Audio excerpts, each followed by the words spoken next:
आज हम पढ़ेंगे न्यूटन्स का थर्ड लॉ ऑफ मोशन। इससे पहले हम लोगों ने फोर्स पढ़ चुका है, न्यूटन्स का फर्स्ट लॉ पढ़ चुका है, इनर्शिया पढ़ चुके हैं, मोमेंटम पढ़ चुके हैं, न्यूटन्स का सेकेंड लॉ पढ़ चुके हैं, इम्पल्सिव फोर्स पढ़ चुके हैं और हम लोग न्यूटन्स थर्ड लॉ आप लोग देखने जा रहे हैं। इस बार हम पढ़ेंगे law of conservation of linear momentum.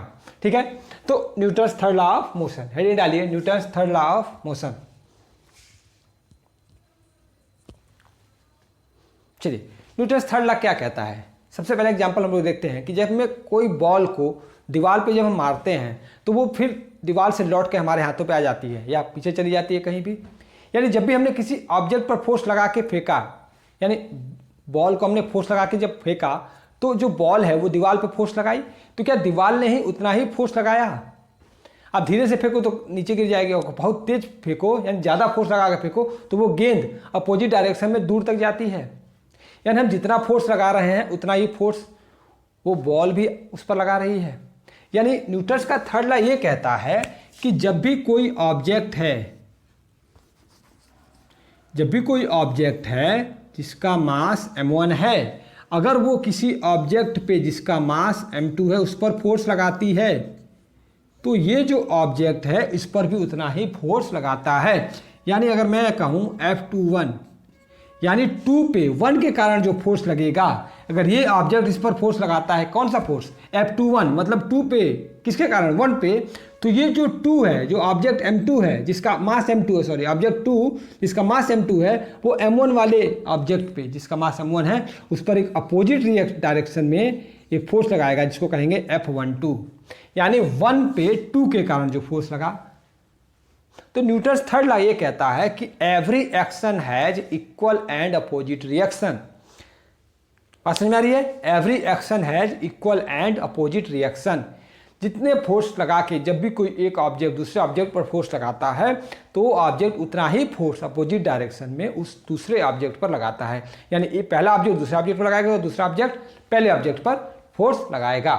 समझ में आया? तो यहाँ से हम कह सकते हैं कि F12 जो होगा माइनस ऑफ F21 होगा। क्लियर है? यानी एवरी एक्शन है इक्वल एंड अपोजिट रिएक्शन। और एग्जांपल समझते हैं, ये क्लियर है? ठीक है, तो पहले हम डिफिनीशन देखते हैं फिर आगे देखते हैं और चीजें। तो ये कहता है कि according to Newton's third law of motion, every action has equal and opposite reaction. यानी every action has equal and opposite reaction.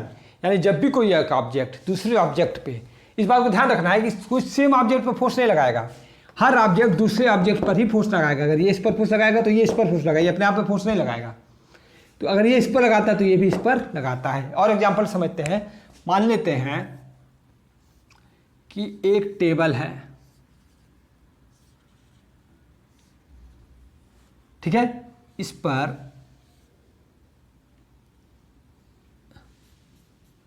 ये बुक रखी है। ये क्या है? बुक है। और ये क्या है? टेबल है। क्लियर? तो ये जो बुक है क्या इसका कुछ वेट होगा? इसका कुछ वेट होगा ना। वो वेट क्या होता है? mg होता है, ये मैंने बता चुका हूं। क्लियर है? तो ये जब ऑब्जेक्ट है, ये जो बुक है, जब मेज पे रखी है तो क्या उस पर फोर्स लगा रही होगी? तो जब फोर्स लगा रही होगी तो ये जो मेज तोड़ के नीचे चली आ जानी चाहिए, पर नहीं ऐसा होता। अगर मेज ना होता तो नीचे चली आती, पर मेज पे रखा है यानी मेज भी ऊपर की तरफ एक रिएक्शन फोर्स लगा रहा है। कौन सा फोर्स लगा रहा है? रिएक्शन फोर्स लगा रहा है, जिसको हम किससे नोट कर रहे हैं? R से। तो यहाँ पे R बराबर mg हो जाता है। यानी जितना फोर्स बुक टेबल पे लगा रही है, किस पे? Book on table, force book on table equal to force table on book, यानी वो फोर्स जो टेबल लगा रही है बुक पे बराबर होगा जो फोर्स बुक टेबल पे लगा रही है।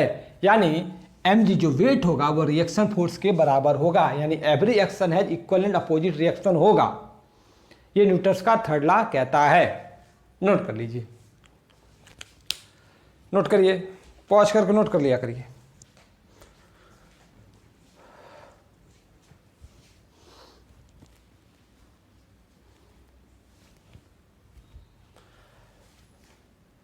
चलिए आगे देखते हैं, कुछ इसके एग्जांपल्स देखते हैं कि एग्जांपल क्या क्या है, कौन कौन से चीज़ें न्यूटन्स के थर्ड लॉ पे डिपेंड करती हैं।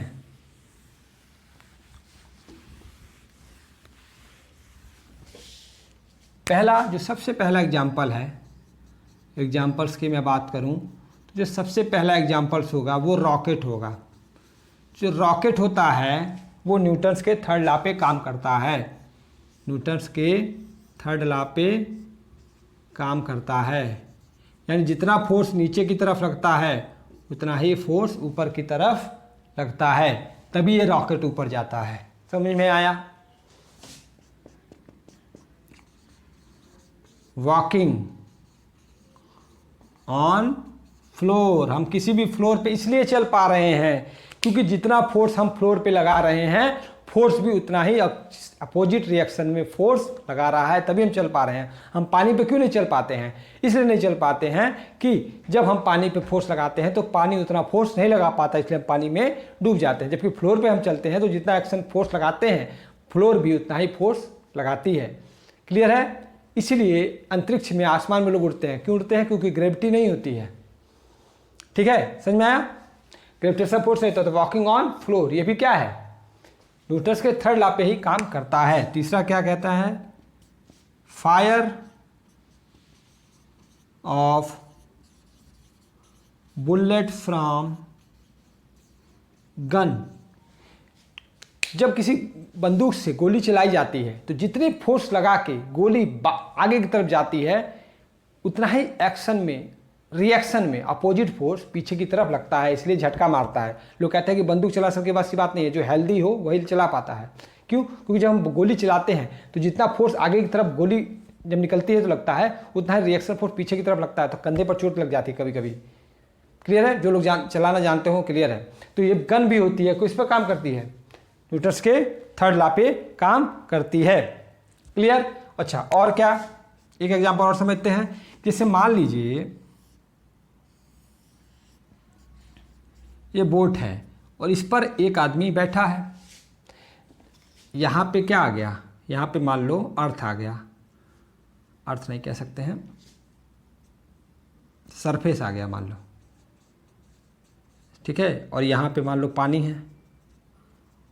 तो जब ये ऑब्जेक्ट नीचे आएगा तो जब आगे की तरफ बढ़ेगा फोर्स लगा के तो इक्वल डायरेक्शन में एक फोर्स लगाएगा बोट पे।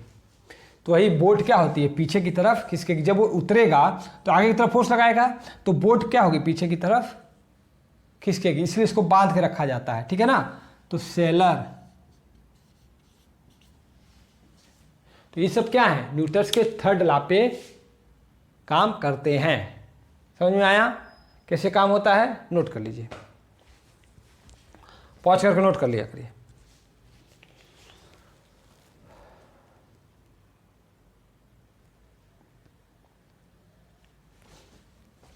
तो न्यूटन्स का थर्ड लॉ क्लियर है, एवरी एक्शन है इक्वल एंड अपोजिट रिएक्शन। अब हम लोग पढ़ने जा रहे हैं next, law of conservation of linear momentum. अब हमारा नेक्स्ट टॉपिक है,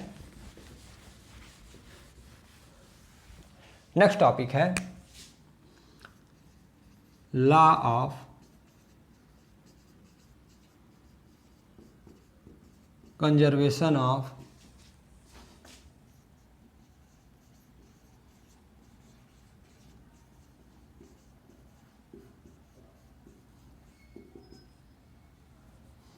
linear momentum, law of conservation of linear momentum.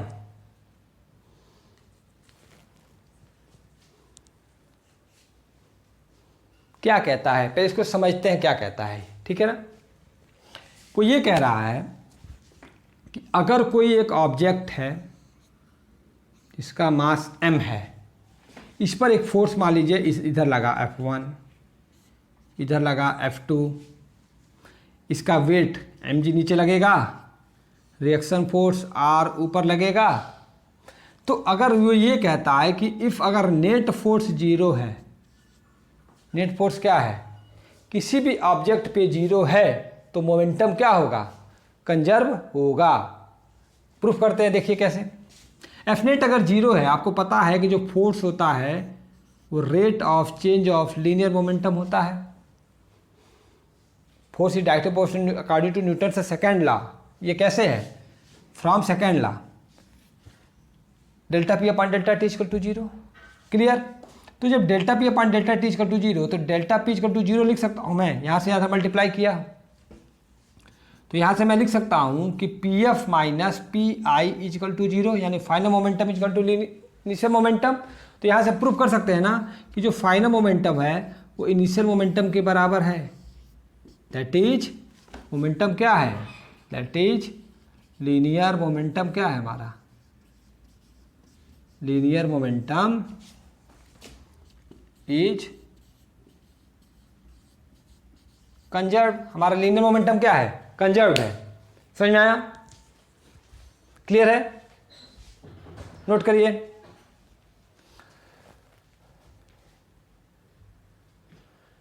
Law of conservation linear momentum क्या कहता है कि जब भी किसी ऑब्जेक्ट पे टोटल फोर्स अगर जीरो है तो मोमेंटम हमेशा कंजर्व रहता है। ये न्यूटन्स का क्या है, सेकेंड लॉ से हमने प्रूफ कर दिया। समझ में आया। तो क्या कहता है, ये कहता है कि according to law of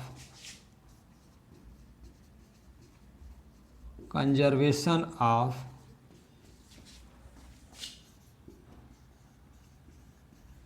linear momentum, according to law of conservation of linear momentum, if net force on an object is zero, अगर नेट फोर्स क्या है किसी भी ऑब्जेक्ट पे जीरो है, then linear momentum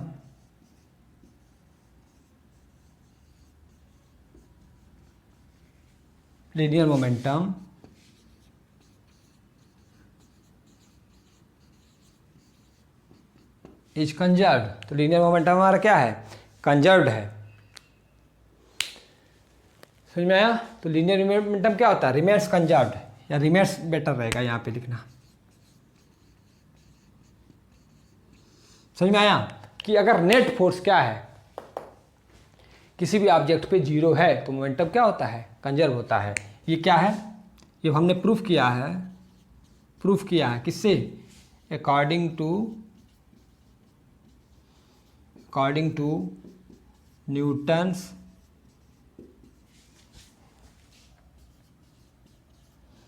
second law से हमने proof किया है ना, ठीक है ना। ये प्रूफ है कि हमने प्रूफ कर दिया न्यूटन के सेकंड लॉ से कि हमारा जो लीनियर मोमेंटम है कंजर्व होगा। कब, जब अगर नेट फोर्स किसी भी ऑब्जेक्ट पे जीरो है।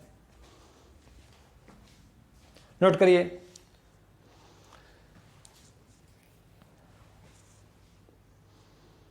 समझ में आया। चलिए अब हम लोग देखेंगे इसी law of conservation linear momentum को न्यूटन के थर्ड लॉ से प्रूफ करेंगे। मिटा दे रहा हूं, पॉज करके नोट कर लिया करिए।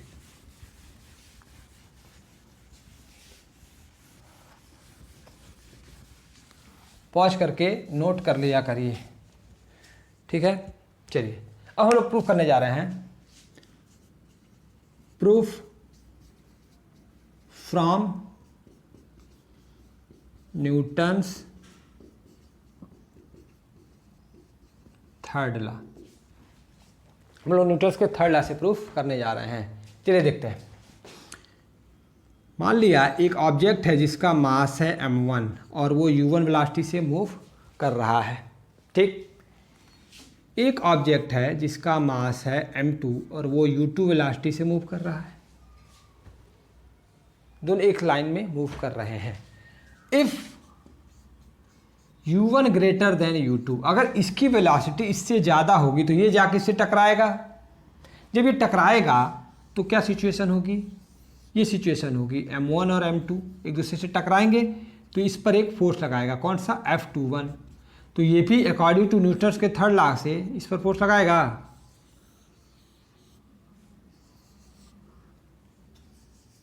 समझ में आया? तो ये इस पर फोर्स लगाएगा तो ये भी इस पर फोर्स लगाएगा। Every action is equal opposite reaction, ये हम लोग पढ़ चुके हैं न्यूटन्स थर्ड लॉ में। तो क्या होगा, उसकी वजह से जो m1 होगा उसकी वेलोसिटी v1 हो गई और इसकी वेलोसिटी m2 की वेलोसिटी क्या हो जाती है, v2 हो जाती है। समझ में आया? क्लियर है? टकराने के बाद क्या होती है, इनकी वेलोसिटी चेंज हो जाती है, v1 और v2 होती है। तो अगर मैं इनिशियल मोमेंटम देखूं यहाँ पे, इनिशियल मोमेंटम क्या है, तो इनिशियल मोमेंटम अगर मैं दोनों का मिला के बताऊँ तो m1u1 प्लस m2u2 है। और इसका जो फाइनल मोमेंटम क्या होता है, m1v1 प्लस m2v2 होगा। जब ये इससे टकराएगा तो ये इस पर फोर्स लगाएगा, ये इस पर फोर्स लगाएगा, जिसकी वजह से उनकी वेलोसिटी में चेंज होगा या उनके मोमेंटम में चेंज होगा। हमको क्या प्रूफ करना है, इनिशियल मोमेंटम बराबर फाइनल मोमेंटम। अगर ये प्रूफ कर दूं तो हमारा प्रूफ हो जाएगा कि भाई मोमेंटम कंजर्व है। क्लियर है? न्यूटन्स के थर्ड लॉ से यहाँ तक क्लियर है? नोट कर लीजिए।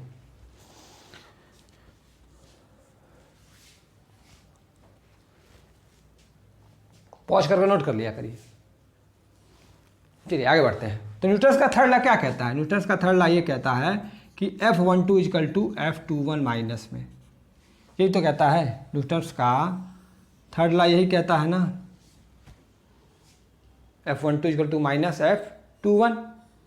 ठीक है? अच्छा, अब हमको अब ये बताइए कि ये जो फोर्स है F12 इस पर लग रहा है ना, इसके कारण 1 पे लग रहा है ना, m1 वाले ऑब्जेक्ट पे लग रहा है ना, ये जो फोर्स है F12 वो इस पर लग रहा है तो किसका मोमेंटम चेंज करेगा, m1 का ना। तो क्या F12 की जगह पर मैं लिख सकता हूं m1 v1 minus u1 upon T, मान लिया t टाइम के लिए लगा। F12 की जगह पे मैं ये लिख सकता हूं m1 v1 minus u1 upon T, इसकी मोमेंटम चेंज किया ना, इस वाले इसके कारण जो इस पर फोर्स लगा, m1 वाले पर फोर्स लगा m2 के कारण, m2 वाले ऑब्जेक्ट के कारण। F12 उसने किसका मोमेंटम चेंज किया, m1 वाले ऑब्जेक्ट पे, equal to minus of m2 v2 minus u2 upon t, यानी F21 ने किसका मोमेंटम चेंज किया, m2 वाले ऑब्जेक्ट का ना। तो ये चीज हो गई। समझ में आया? क्लियर है? नोट करिए। F12 जो फोर्स है वो m1 वाले ऑब्जेक्ट का मोमेंटम चेंज कर रहा है और F21 जो फोर्स है वो m2 वाले ऑब्जेक्ट का मोमेंटम चेंज कर रहा है। वही चीज हम लोगों ने लिखा है। अच्छा, आपको ये भी पता है कि force equal to mass into acceleration, तो मास एक्सीलरेशन क्या है, v minus u upon t. तो ये m1 वाला है तो v1 minus u1 upon T, ये m2 वाला है तो v2 minus u2 upon T. Clear है? ठीक, आगे देखते हैं।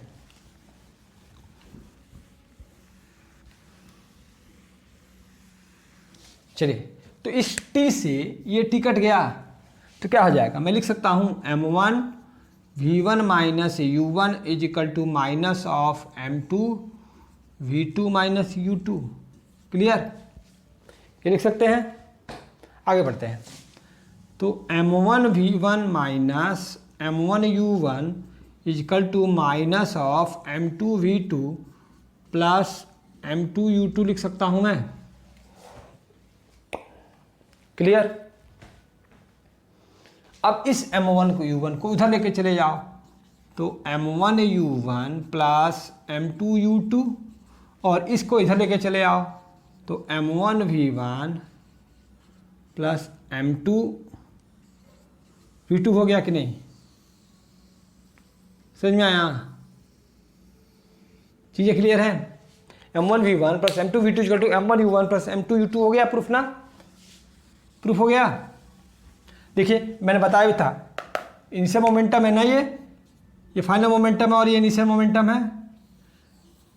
प्रूफ हो गया। क्लियर है?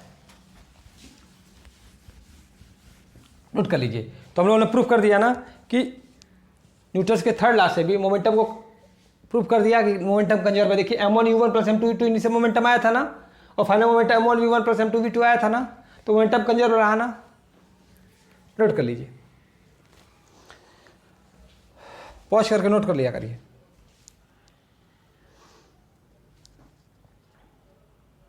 चलिए, तो हम लोगों ने न्यूटन्स का थर्ड लॉ देखा, law of principle of conservation linear momentum देखा। अब हम इस पर बेस्ड न्यूमेरिकल देखेंगे। ओके, चलिए।